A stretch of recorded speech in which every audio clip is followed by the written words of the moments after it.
안녕하세요.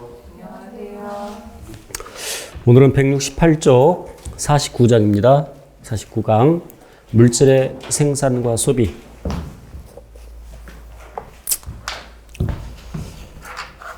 자, 이제 얼마 안 남았죠? 오늘 4장 하면 되죠. 4장 하고 1시간 조금 더 걸릴 것 같은데 너무 빨리 끝나죠. 그래서 시험 한번 보겠습니다. 시험. 매우 쉬운 시험을 보겠습니다. 딱 우리 배운 정도의 수준에서 쫄지 마시고, 이제, 우선, 요 내용을 전에 설명하지 않았었는데, 가로축이 빛의 세기이고, 세로축은 이제 광합성 정도를 알아보기 위해서, 우선 광합성의 전체 반응식을 다시 한번 써보면 광합성은 이산화탄소와 물을 재배해서 포도당을 만드는 과정이죠. 포도당 C6H12O6 부산물로서 물과 산소가 만들어지는데 반응이 오른쪽으로 나면 광합성. 왜 광합성이라고 부르냐면 빛 에너지를 흡수해서 무언가를 합성하죠. 포도당을. 반응이 정반대 방향으로 일어나면 이것을 호흡 또는 세포호흡이라고 합니다. 광합성 결과 산소 만들어지고 그러려면 이산화탄소를 흡수해야 되죠. 자, 그런데 호흡을 하면 이산화탄소를 방출합니다. 그래서 아래쪽은 이산화탄소 방출량 그리고 위쪽은 이산화탄소 흡수량. 자, 우리 연역적 탐구 방법을 공부했었는데 연역적 탐구 방법은 가설을 설정한 다음에 이제 탐구 수행하는 과정인데 그 가설을 어떻게 세우냐에 따라서 실험 방법이 달라지겠죠. 빛의 세기가 광합성에 어떤 영향을 주는지 알아보기 위해서니까 빛의 세기만 달리해주고 이름하여 빛의 세기가 조작변이죠. 조작변인. 그리고 나머지 모든 조건들을 다 똑같게 해줍니다. 특히 이 물질 대사에 영향을 줄 수 있는 온도를 통제합니다. 온도를 똑같게 해요. 온도를 똑같게 한다는 얘기는 세포호흡이 빛의 세기에 관계없이 세포호흡이 동일하게 일어난다는 얘기입니다. 암실에서 그리고 암실에 놔두면 빛이 없으니까 호흡만 일어나겠죠. 그 호흡이 일어난 결과 이산화탄소를 방출합니다. 그럼 이산화탄소 방출량이 요만큼이라고 합시다. 만큼. 이제 빛을 비춰줍니다. 그런데 이때 이산화탄소 방출량을 그냥 우리 임의로 O라고 합시다. 호흡에 의해서 발생한 이산화탄소가 O에 해당이 돼요. 그것은 빛의 세기에 관계없이 동일합니다. 이제 빛을 살짝 비춰줍니다. 빛을 살짝 비춰줘도 호흡량은 여전히 O만큼이 되죠. 자, 빛을 살짝 비춰주니까 그 중에 하나를 광합성에 씁니다. 그럼 4개를 방출하겠죠. 맨 처음에 다시 빛이 전혀 없으니까 광합성을 전혀 못한다. 그럼 호흡만 일어난다. 그 호흡량이 5다. 그런데 빛을 약하게 비춰주니까 이산화탄소 1만큼은 광합성에 쓴다. 그럼 4만큼 방출하겠죠. 이제 빛을 조금 더 세게 비춘다. 그럼 여전히 5만큼의 이산화탄소를 만들어내는데 호흡에서 그 중에 2를 쓴다. 그럼 3만큼 방출하겠죠. 그럼 이제 이산화탄소, 다시 빛의 세기가 증감에 따라서 이산화탄소를 사용하는 양이 많아지죠. 그럼 발생량은 줄어들죠. 그럼 0에 가까워지죠. 자, 그래서 이렇게 그래프를 그릴 수 있고, 자, 이제 빛을 더 세게 비춥니다. 그럼 빛을 더 세게 비추면 여전히 이산화탄소가 5만큼 만들어지는데 빛이 더 세지니까 광합성에 7만큼의 이산화탄소가 필요하다고 합시다. 그러면 5만큼은 지가 만든 걸 쓰고 2만큼을 외부에 있는 걸 흡수해야 되겠죠. 이해되지? 그럼 빛의 세기가 증감에 따라서 흡수량이 점점 증가하겠죠. 그래서 그래프로 그리면 이렇게 증가하는데 무한히 증가하는 것이 아니라 어느 정도 증가하다가 일정해지죠. 자, 이때 요 빛의 세기, 즉 외관상 기체 출입이 없는 빛의 세기, 외관상 기체 출입이 없다는 얘기는 광합성도 안 하고 호흡도 안 한다는 얘기가 아니라 그 양이 똑같다는 얘기죠. 자, 아까 5만큼의 이산화탄소를 어떤 빛의 세기에서 5만큼의 이산화탄소를 세포에서 만들었는데 그것을 그대로 광합성에 다 썼다. 그러면 이제 외관상 기체 출입이 없는 거죠. 이때의 빛의 세기를 참고하세요. 보상점이라고 하고 보상점. 자, 외우셔야 돼요. 보상점. 그럼 보상점에서 물론 이 식물이 말라 죽거나 뜯어먹히지 않는다면 그리고 보상점의 빛의 세기를 지속적으로 비춰준다면 자, 이산화탄소를 흡수하는 것은 포도당을 만들어내는 거고 이산화탄소를 방출하는 것은 포도당을 쓰는 거죠.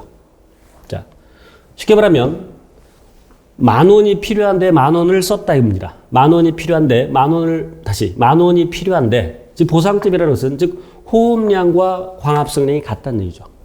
호흡량과 광합성량이 같다. 그래서 호흡량과 광합성량이 같은 그 빛의 세기를 보상점이라고 하고 자, 그럼 이 식물이 말라 죽거나 뜯어먹히지 않는 상태에서 10,000원 필요한데 10,000원 벌었다.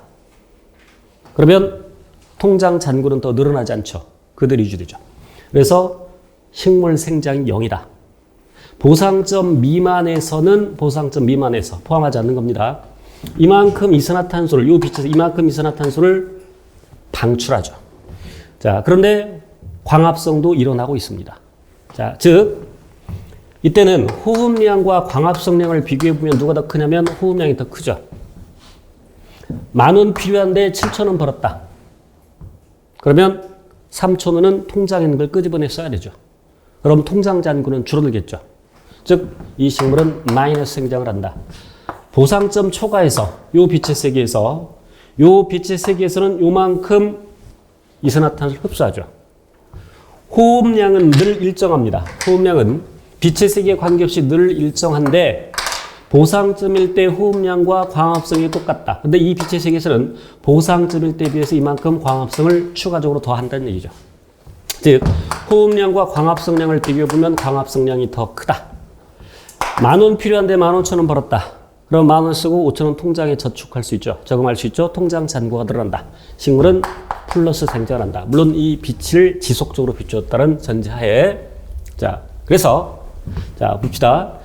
지금, 총광합성량을 따질 때는 여기서부터 따져야 되죠. 이게 총광합성량에 해당이 되고, 각각의 빛의 세계에서 이해되죠? 그럼 이 빛의 세계, 이게 총광합성량. 이게 총자만 쓸게요. 총광합성량이고, 요만큼이 호흡량에 해당이 되죠. 그럼 총광합성량에서 호흡량을 뺀 값, 요만큼을 우리는 순광합성량이라고 할 수 있겠죠. 자, 정리해보면, 자, 총광합성량에서 호흡량을 빼면 그것이 순광합성량이다. 지금 얘기하고 있는 것은 식물이라면 한 개체 수준에서, 나무 한 그루에서, 한 개체에서 여기까지 되죠. 자, 이것을 이제 확장해 보겠습니다. 군집 수준으로 확장하겠습니다. 자, 그 군집을 구성하고 있는 각 생산자의 총광합성량을 다 더합니다. 그것을 총생산량이라고 합니다. 각 개체들의 총광합성량을 다 더한 것, 그것을 총생산량이라고 하고, 그리고 각 개체들의 호흡량을 전부 더한 것, 호흡량. 지금 생산자의 호흡량이에요. 그러면 생산자 전체 총생산량에서 호흡량을 빼면 순생산량이 되겠죠. 자, 그럼 이제 다시 정리해보면 총생산량은 넘기는 겁니다. 순생산량에다가 호흡량을 더한 값이고, 자, 그런데 이 군집 전체 수준에서, 식물 군집 전체, 생산자 전체 군집 수준에서, 전체 수준에서 이것들이 말라 죽거나 뜯어먹히지 않는다면 순생산량만큼 생장하겠죠. 자, 그런데 이 녀석들은 뜯어먹히는 것이 피식량이 되겠죠. 그리고 말라 죽는 거. 또는 한 개체 전체 죽는 경우는 다 빼주는 경우시고, 개체 수준에서 죽지 않았지만 낙엽, 낙지량이 있겠죠. 그런 것들을 다 빼줘야 되죠. 그래서 그걸 고사량이라고 하겠습니다. 그러니까 개체 수준에서 죽는 것도 빼주고, 그 개체는 죽지 않았지만 낙엽, 낙지량을 다, 가지 떨어지는 거, 이런 것을 다 더한 것. 자, 순생산량에서 피식량, 고사량을 빼주면 생장량이 되겠죠. 자, 공장에서 물건을 생산해서 100원에 팔았습니다. 그런데 원가가 20원이었습니다. 그럼 순이익은 80원이겠죠. 80원을 들고서 은행에 갑니다. 저축을 하러. 은행 가는 도중에 깡패 만나서 30원 뜯기고 주머니 터져서 10원을 잃어버리고 그러면 현재 수중에 남은 것은 40원이죠.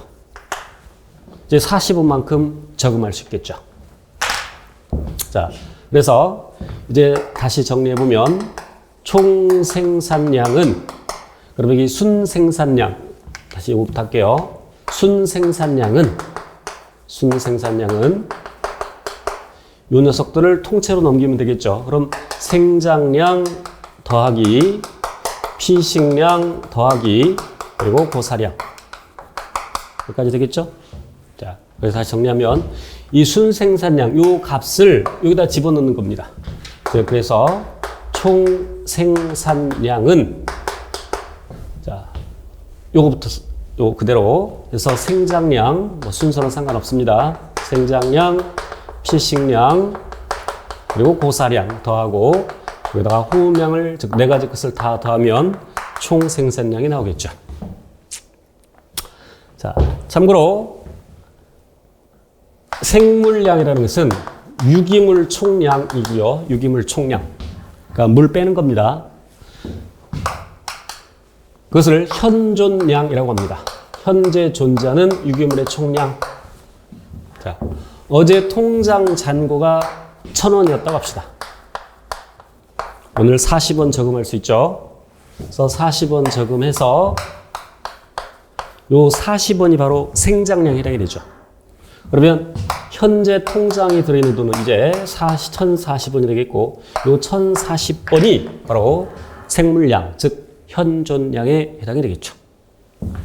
자, 그림으로 살펴보면 168쪽에 총 생산량에서 호흡량을 뺀 것 순생산량, 순생산량에서 고사량, 낙엽, 낙지량 빼고 피식량 빼면 생장량.